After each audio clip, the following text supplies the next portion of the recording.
here is our hotel room, and here is one of the best roller coasters in the world. Today we visit Phantasialand.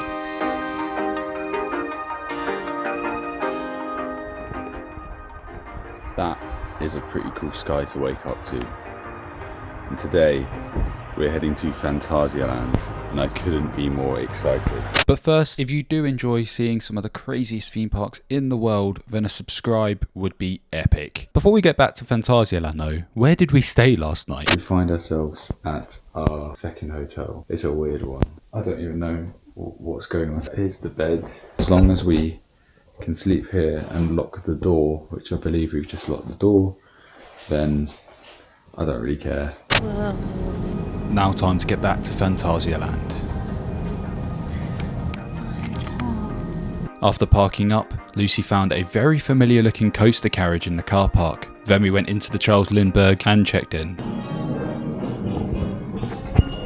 Oh my god, this place looks amazing. Now it's worth pointing out now before I get destroyed in the comments that during our entire stay here I call it the Charles Lindbergh. Yes, I feel like a bit of a plum. But now it's time to head into the theme park, and you can tell I was quite excited. Very excited, don't know where to look, don't know where to point the camera. It all looks amazing.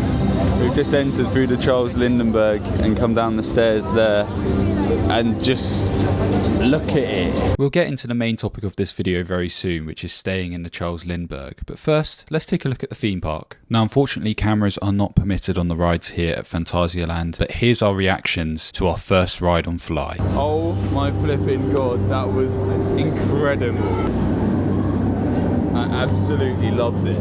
That was so good. That's probably my favourite ride experience.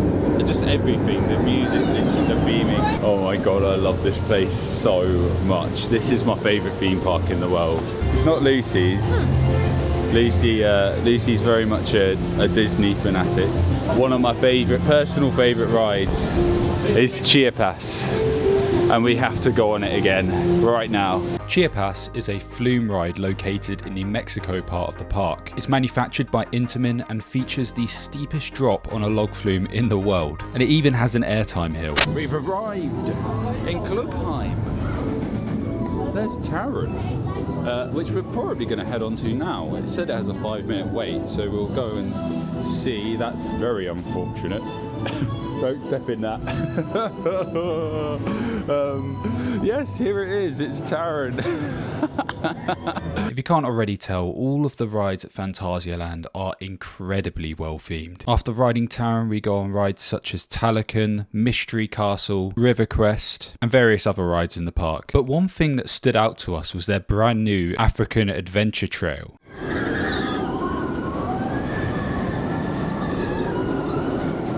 Whoa, what the hell? That's so cool. I don't know where to go. Whoa, whoa, whoa, whoa, oh, whoa. I made it through. Lucy, your turn.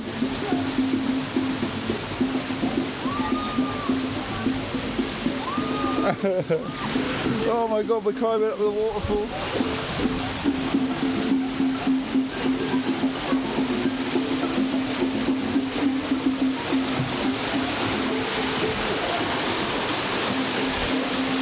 Whoa, this is mental.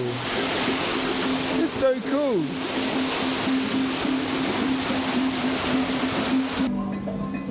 There's so many different ways to go. Cool. And oh my god! Whoa! This is massive! We were in shock that what we thought was a small side attraction ended up being so huge and so incredibly detailed. It even had an amazing ending. Whoa! Oh.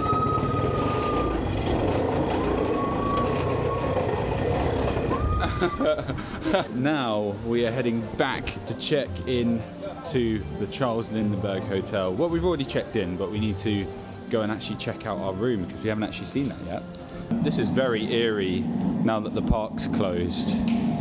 The person on check-in said that we can walk around at night time with all the lights on. even after the close, until apparently midnight. Here is the end of the second launch on Fly, and here is our little cabin. Look at how cool this is. What have we got in our little pack? We've got this little thing here with like a logbook and some postcards and stuff. Got the Fly commercial playing on the TV. We go through here. We've got our bathroom, which looks very nice. It's lovely. And out these windows here we go.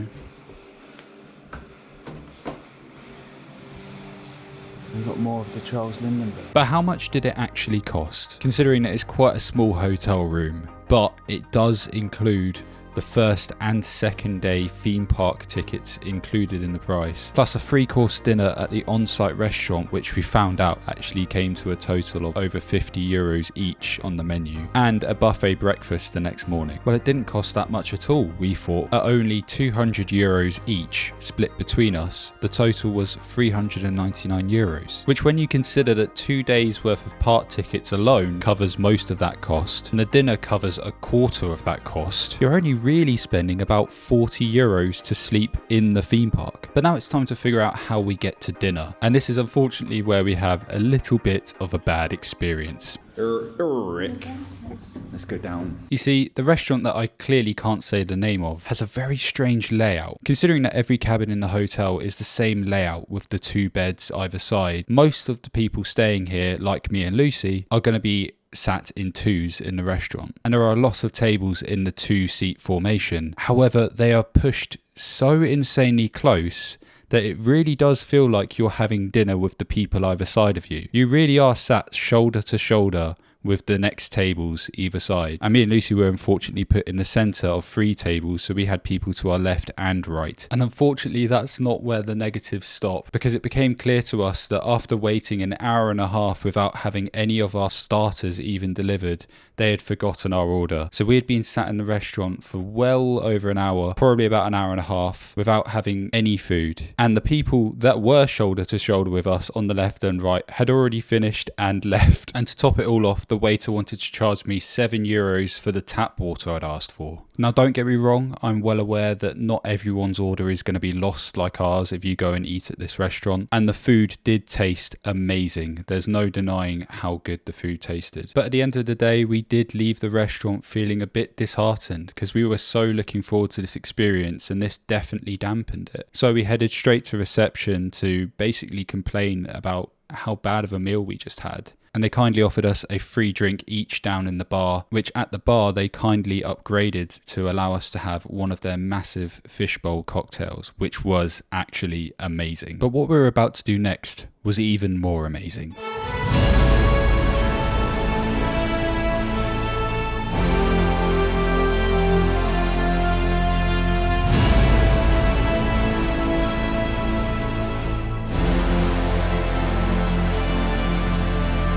Just like we were told when we arrived, Rookborough was ours to explore until midnight, with all of the lights on and even the music playing up until 10 PM. It was just incredible.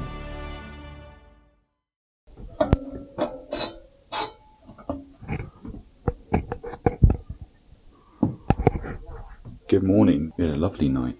It was very cosy in this little aeronautical pod, but we're about to go down for breakfast.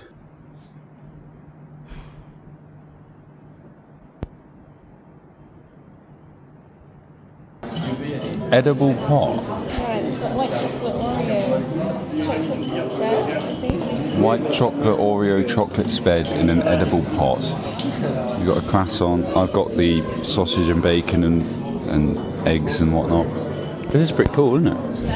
It's self-service here, so you just go and help yourself to anything. And just like that, our stay in the Charles Lindbergh had come to an end. We headed back onto the theme park for another day of fun. I got a pancake, and Lucy tried to eat it all. I've given you so many bites of my waffle. I only had 4. I only had 4. Lucy put a massive flamingo land poncho back on to go on River Quest. You're like a walking wall. We had our last few rides on what is my new favourite roller coaster. But this trip is far from done. We've still got 3 theme parks to hit as we drive back across Europe towards the UK. So make sure to subscribe so you don't miss those videos. And of course, thanks for watching.